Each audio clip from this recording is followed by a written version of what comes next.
جی دوستو، آج ہم آپ کو حضرت شیخ سعدی رحمۃ اللہ علیہ کا ایک قصہ سناتے ہیں۔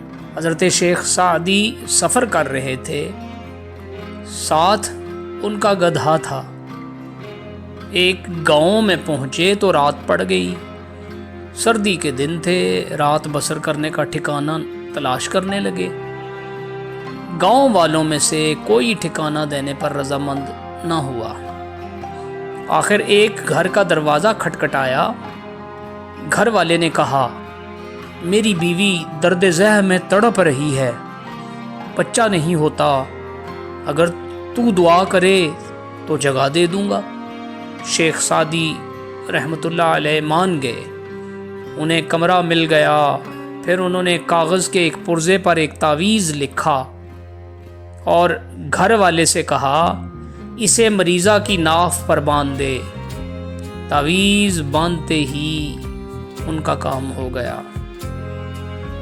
اگلی صبح شیخ سعدی رحمۃ اللہ علیہ تو چلے گئے، لیکن گاؤں والوں نے تعویذ سنبھال کر رکھ لیا۔ جب بھی کسی گاؤں والی کو اس طرح کی تکلیف ہوتی تو وہ تعویذ لے جا کر باندھ دیتے، تکلیف رفع ہو جاتی۔ گاؤں کے مولوی کو اس بات پر بڑا غصہ آیا۔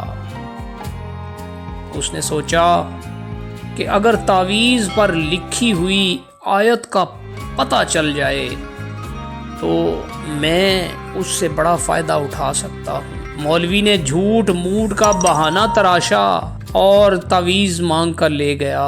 اسے کھولا تو لکھا تھا، یا اللہ، میں اور میرا گدھا اب آرام سے ہیں، ٹھکانہ مل گیا ہے، باقی تو جانے اور تیرا کام جانے۔ جب مولوی نے یہ پڑھا تو اپنی عقل پہ ماتم کرتا ہوا زور زور سے ہنسنا شروع ہو گیا کہ میں سمجھا کوئی کلام لکھا ہوا ہے، جبکہ یہاں پہ تو یہ والی عبارت میرا منہ چڑھا رہی ہے۔